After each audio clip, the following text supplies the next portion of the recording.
Welcome to the Life After Losing Mom podcast. My name is Kat, and I help motherless daughters manage all of the ups and downs of grieving this loss. I use what I learned after my mom passed in 2013 by showing these women the transformational power of grief and reminding them that they are never alone and there's someone out there who knows just what they're going through. So let's get started.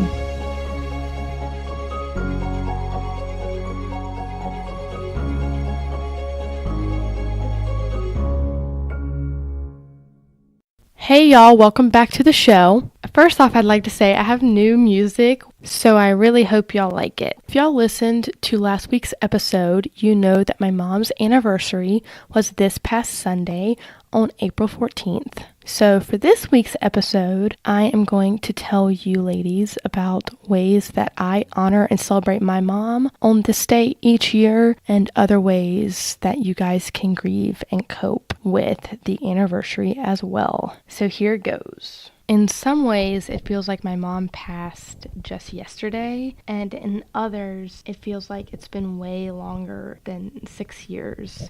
And this has been a really difficult concept for me to handle, to be honest. It's like, how does it feel so recent, yet so many years ago all at the same time? But that's grief for you, and we don't always understand it. I think the anniversary of our mother's passing never really gets easier. At least not for me. I'm sure none of us have many, if any, fond memories of the day our mother went to heaven.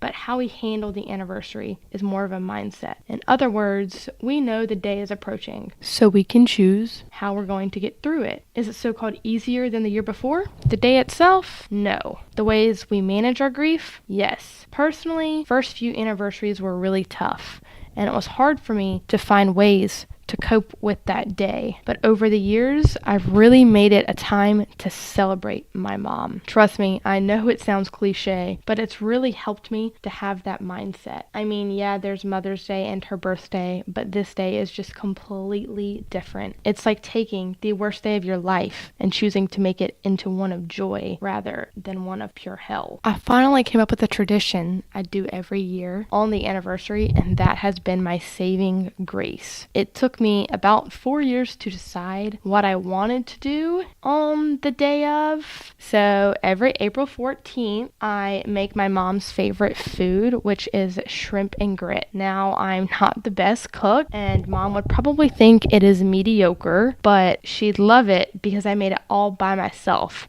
and that's good enough for me. My mom was always happiest at the beach, and if the anniversary falls on a weekend, I go to the beach for the day by myself and just be there with her. On the days the anniversary is during the week and I can't make it to the beach, I'll just turn on some wave sound or beach music, light an ocean-scented candle, and really set the ambiance to feel like I'm there. It's kind of ironic that I choose to go to the beach when I'm actually a mountain girl, but honestly, I only find myself wanting to go on that day solely because that's my way of celebrating my mom. Since we cremated my mom and she was not buried, I can't physically go to her grave on the anniversary for a visit, and that has been very hard for me. So I had to come up with another way of visiting my mom,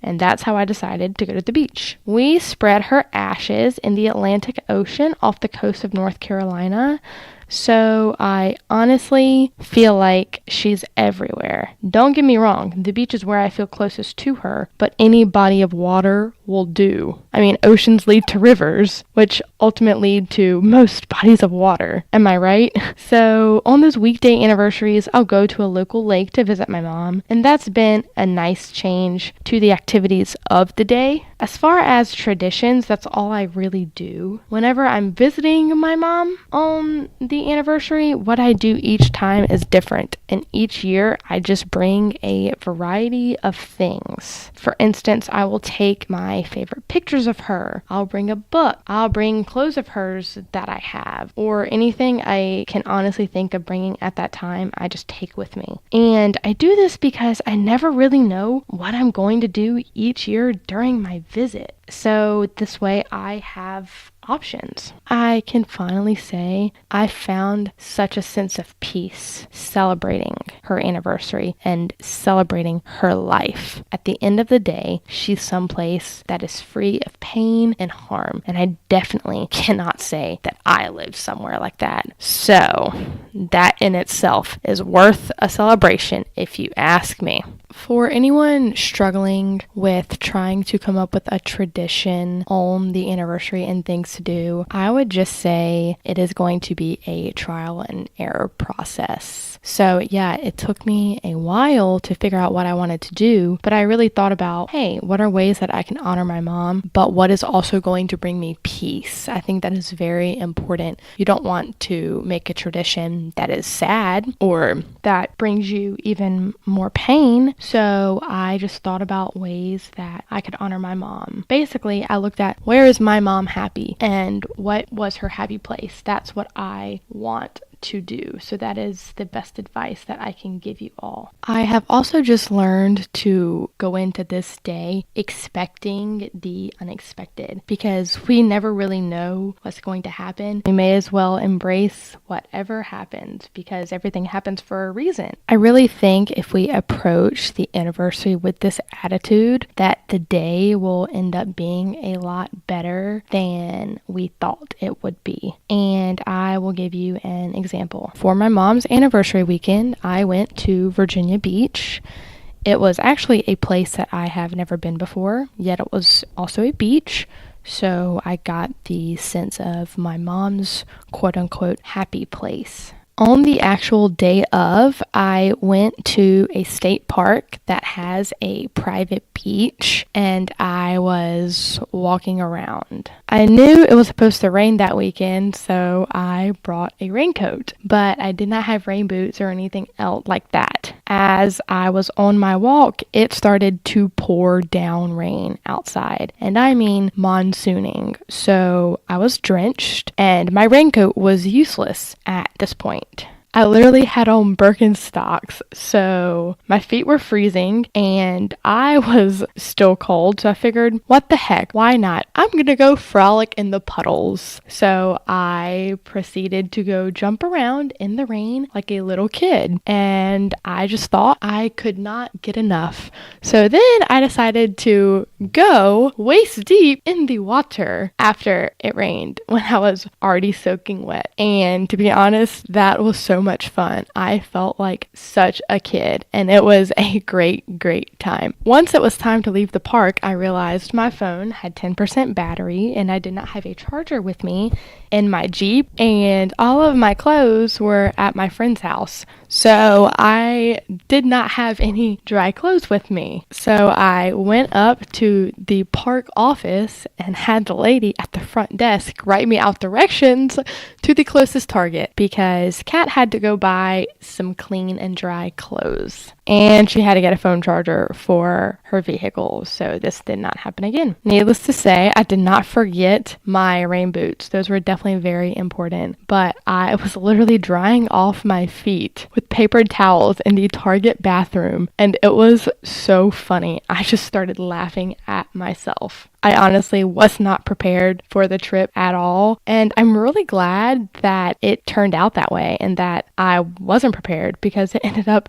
being so great and so fun, and I really had a blast. And that's how I really think we need to just go into our mom's anniversaries. Just go with the flow. Whatever happens, happens. Take it with a grain of salt. Just live life because you never know. You can have a greater day than you ever thought was possible. I really think that making this day a day of celebration has really made the grief associated with the anniversary so much easier to deal with. And these traditions have positively changed my mindset about the anniversary, and that is a blessing. While I wish more than anything that I could have my mom here on earth with me, I know that she lives in such a happy place, free of any pain and hurt, and I definitely cannot say that about the world that I live in, so that is worth a celebration if you ask me. That is all for this week's episode. I hope that I was able to help you ladies and give y'all some tools and ways to cope with your mom's anniversary. Make sure to tune in next week as I will have a special guest on the show. I cannot wait, and I will talk to y'all soon.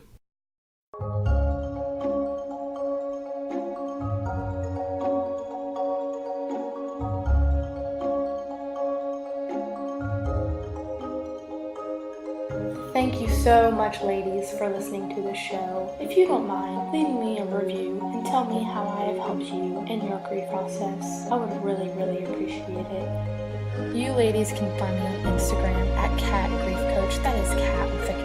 I post tips on how to manage grief and how to live a life full of hope and happiness. I look forward to seeing you guys there.